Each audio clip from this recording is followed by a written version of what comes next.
Hi, so once again, I'm George. For the first question on the do you make the 60 copies of the spreadsheet for your son? With that amount of paper, I think that I would purchase my own ring of paper from Staples, whatever, and bring it in and make those copies on my break. Now, while I was thinking about this question, I did realize that if, for example, my son needed 5 copies of that spreadsheet, I would probably use company paper. I don't know why I draw the line with 5 versus 60, but that just seems such like a small amount of paper to just use. And I know in reality it's the same action, but with 5, I would probably just make it there. As for who that's hurting, I don't think that in that particular instance, especially with even the 60 pages, that it's hurting anyone. But if, let's say, me, 5 other employees every week waste 60 pages of paper, over a year that's going to add up to a lot of reams, paper, and a lot of money. The next one, do I take the trash bags? Absolutely not. I think that people who steal trash bags and cleaning supplies from work are just inconsiderate and just not good. That to me is just insane. If you need trash bags, you go to the store and you buy your own trash bags. Company cleaning supplies can sometimes be such a large portion of the spending of that company that I just think those are made to stay in the business. For who that hurts, I think that hurts the business. I think it hurts the other employees who are now going to be looked at because let's say a manager notices that 5 bottles of Clorox are missing. Well, he doesn't know who it is, but the entire work, all of the employees are going to be looked at a little bit suspiciously.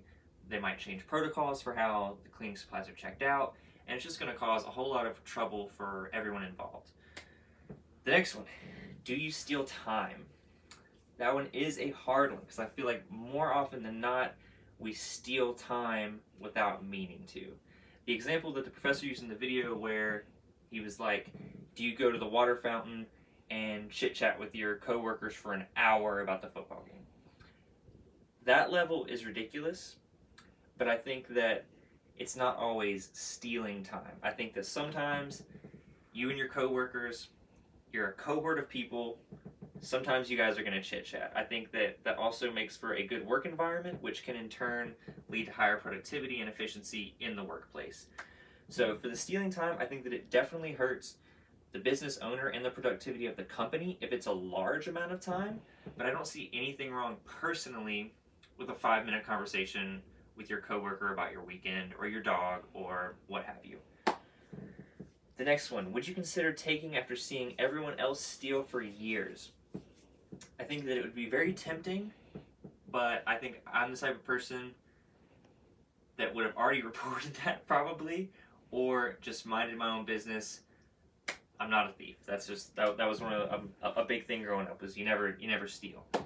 I think that that would hurt pretty much everyone if the one person who had been holding out and not stealing decided to steal after several years. I think that that just would start a pattern of theft for all of the new employees that come in.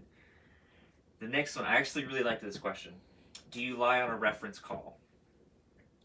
I think that I would.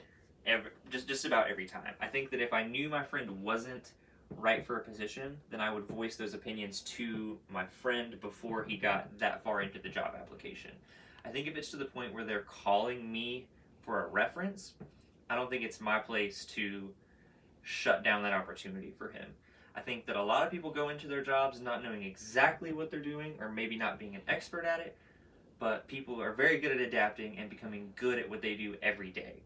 So I do not think that I would call out my friend and say that he wouldn't be right for the position. I think that I would lie just about every time.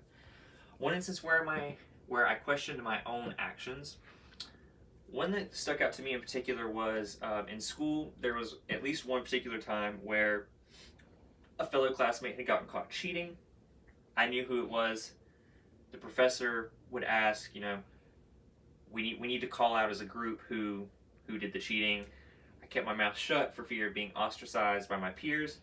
Looking back, I should have stood up and said something because that person would have been reprimanded at the time, but most likely would have become a better person through that experience.